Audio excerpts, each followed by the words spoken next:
kalau diberi perintah orang-orangnya tidak memfollow up dengan baik. Jadi itu merupakan shock terapi ke teman-teman Bea Cukai. Ini semakin lama semakin luas pertanyaannya Pak. Jadi saya kelihatannya seperti Menko Perekonomian nih. Agak bingung juga. Menaik. Oke. Kalau kita lihat dari concern bapak-bapak ibu-ibu, saya pikir sama dengan concern saya juga. Gimana memperbaiki semuanya. Cuman kalau kita lihat, mungkinkah itu dicapai dengan kondisi yang sekarang?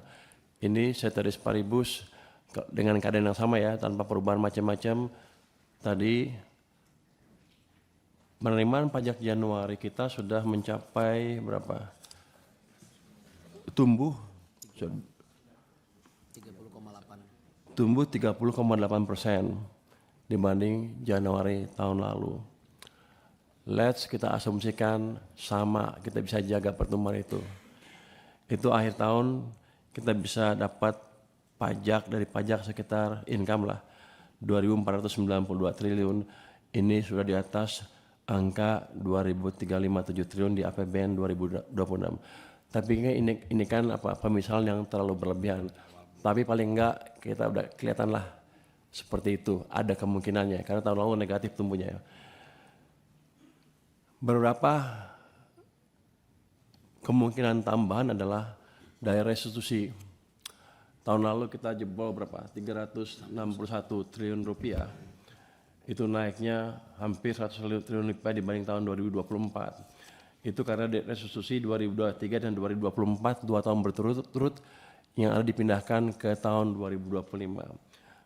Dengan perhitungan yang sama, kalau nggak ada angka itu, saya pikir dengan growth rate yang sama mungkin tahun ini mungkin restitusi kita paling 270-an. Itu akan memberikan tambahan mengurangi pengurang dari net pendapatan pajak kita. Jadi ceteris paribus dengan itu dan dengan ini udah lumayan kita ada harapan. Dan selain itu kita sedang memperbaiki cara kita mengumpulkan pajak. Tahun lalu kan Cortex berantakan. Kita sudah perbaiki tahun ini, harusnya sih udah nggak ada masalah lagi. Ada masalah kecil di sini dan sana, tapi saya pikir sih secara keseluruhan akan lebih baik. Mungkin ada masalah bandwidth, kita akan perluas bandwidthnya sampai dengan bulan Mei tahun ini sehingga kemungkinan gangguan gara-gara bandwidth sudah akan berkurang dengan amat signifikan. Yang berikutnya kami sedang melakukan juga reformasi di pajak dan bea cukai. Jadi bea cukai sudah kita umumkan minggu lalu ya pajaknya ya. Siap. Kita ganti hampir berapa? 34 orang pejabat-pejabat Pak bea cukai di tempat-tempat sentral yang dianggap ramai yang selama ini saya anggap kalau diberi perintah orang-orangnya tidak memfollow up dengan baik. Jadi itu merupakan shock terapi ke teman-teman bea cukai yang baru, yang baik-baik, yang di posisi yang baru, yang dianggap gemuk tadi untuk meningkatkan kinerjanya dengan lebih baik lagi. Hal yang sama juga akan kita lakukan ke pajak. Minggu ini kita akan pindahkan mungkin berapa? 50 orang? 45 orang lebih dari tempat-tempat yang dianggap gemuk dan kita anggap masih melakukan diskusi dengan para wajib pajak tertentu untuk dipindahkan ke tempat-tempat yang lebih sepi. Rupanya kalau di pajak, di keuangan atau di pegawai negeri kita nggak boleh nggak bisa mencat pegawai. Merumahkan juga nggak bisa ya Pak Ketua ya. Saya tanya mau saya rumahin aja, nggak bisa rupanya. Nanti dituntut dipetun kalah lo katanya. Ya udah nggak jadi. Jadi kita pindahkan ke tempat-tempat yang lebih sepi. Dan yang bagus-bagus kita tempatkan tempat yang lebih baik supaya mereka atau ada perbaikan di tempat kita. Ini shock terapi kita pindahkan sebanyak ini belum pernah selama ini ya. Paling biasanya 1, 2, 3. Nah, kita juga lihat mungkin hari ini ada yang di OTT oleh di Banjarmasin dan di sini juga ada masuk ya? Hah? Di Lampung yang disergap oleh KPK ya. Nah, ini mungkin juga bukan shock terapi bagi pegawai kami. begini, saya akan mendampingi mereka terus secara hukum, tapi tidak akan intervensi hukum dalam pengertian saya misalnya datang ke presiden minta KPK untuk menghentikan kasus atau kejaksaan untuk menghentikan kasus seperti di masa lalu. Jadi saya akan bantu, tapi saya akan biarkan proses hukum berjalan seadil-adilnya. Kalau salah ya bersalah, tapi kalau enggak ya jangan di-abuse gitu kira-kira. Tapi kita tidak akan melakukan intervensi hukum. Untuk tadi Pak Misbakun, ini kita jawab umum ya. Strategi restitusi, memang saya pikir restitusi kita kegedean tuh, banyak aneh-aneh ya tuh. Kadang-kadang juga produsen menaikkan cost of COGS-nya terlalu tinggi sehingga marginnya kecil sekali mereka. Padahal di ininya untungnya besar. Ini saya akan pelajari gimana restitusinya. Tahun lalu ketika saya masuk ke pajak, ke keuangan, kita keluarin berapa tadi? 361 triliun. Saya mau berhentiin. Oke, restitusi saya berhentiin karena kita concern dengan pendapatan dari pajak dan ekonomi yang melambat waktu itu. Hampir semua sudah keluar, tinggal 6 triliun, 7 triliun yang belum dieksekusi. Jadi saya nggak bisa menyelamatkan terlalu banyak tahun lalu dari proses restitusi. Cuman saya agak heran kenapa sekian bulan cepet-cepet banget kayaknya ngabisinnya. Jadi ada yang aneh pasti di situ. Nanti saya akan investigasi. Seiring dengan tadi masukan dari Pak Misbakun, kita akan lihat strategi restitusi yang baik seperti apa. Selama ini katanya seperti otomatis, nggak ada kontrol dari pajak untuk mengecek atau saya pikir terlalu mudah. Nanti kan saya cek industri batu bara tuh kalau kita hitung PPN-nya saya malah subsidi. Makanya saya akan coba tutup dengan biaya ekspor keluar batu bara. Tadi dengan penurunan misalnya volume turun, apakah akan kurang? Belum tentu. Kalau orang di pasar tahu volume akan turun, biasanya harganya naik di sana. Untuk barang-barang yang kita mendominasi seperti CPO, harusnya kita tadi siapa yang Pak Didi ya, harusnya kita bisa mengendalikan harga pasar. Tapi selama ini kalau kita punya barang mayoritas yang menguasai pasar dunia, kita selalu nggak bisa mengendalikan harga pasar karena kita bodoh atau orang kita sebagian dibayar. Seperti timah, kita produsen terbesar timah dunia, tapi yang mengendalikan harga bukan kita.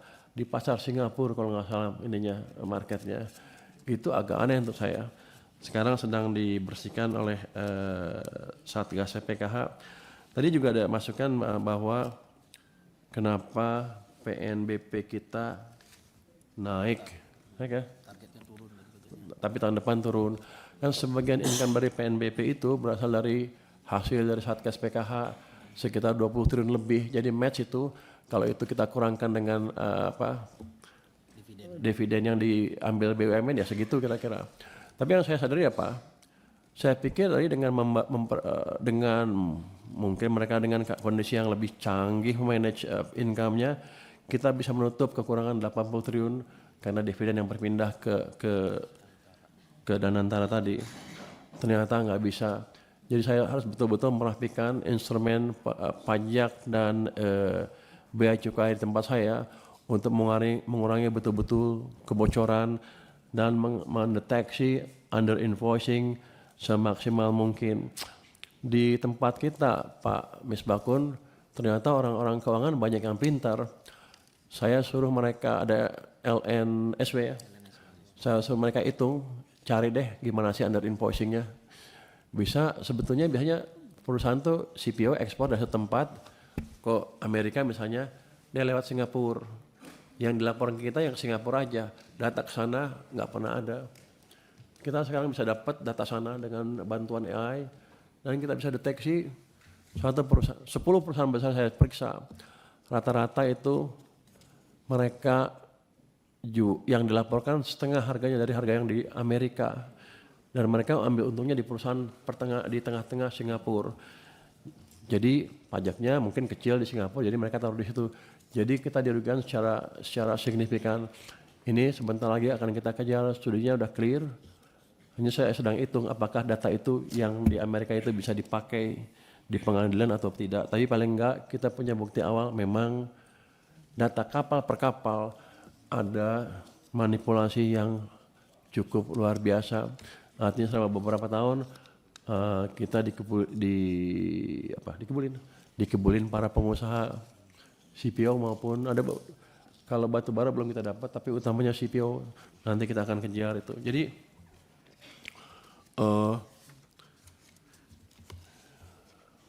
perbaikan income di tahun ini diharapkan terjadi karena pertama ada perbaikan ekonomi. Karena keberhasilan kita dengan petunjuk dan dukungan dari Komisi 11 tahun lalu, kita bisa mengembalikan arah ekonomi, membalik arah ekonomi. Saya yakin ekonomi kita sekarang bisa tumbuh lebih cepat daripada yang ditargetkan di APBN.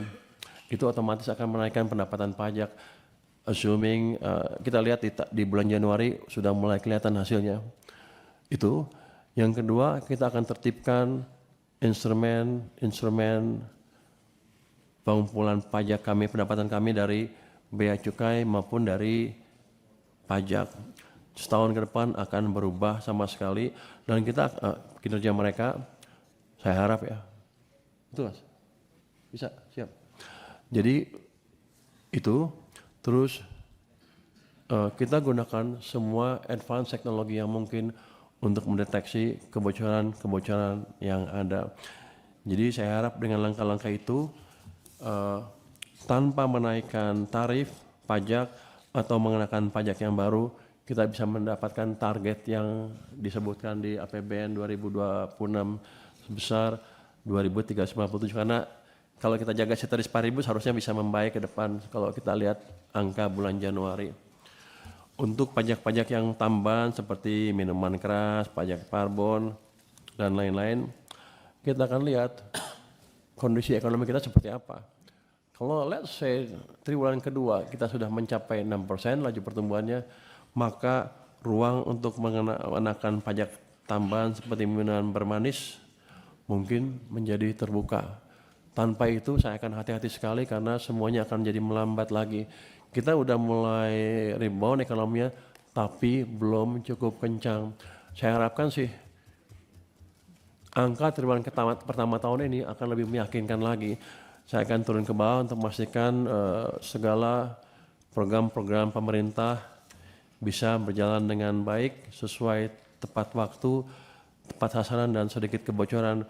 Kan Komisi 11 sudah memberikan saya wewenang untuk datang ke Kementerian Lembaga untuk meriksa bagaimana mereka membelanjakan APBN-nya.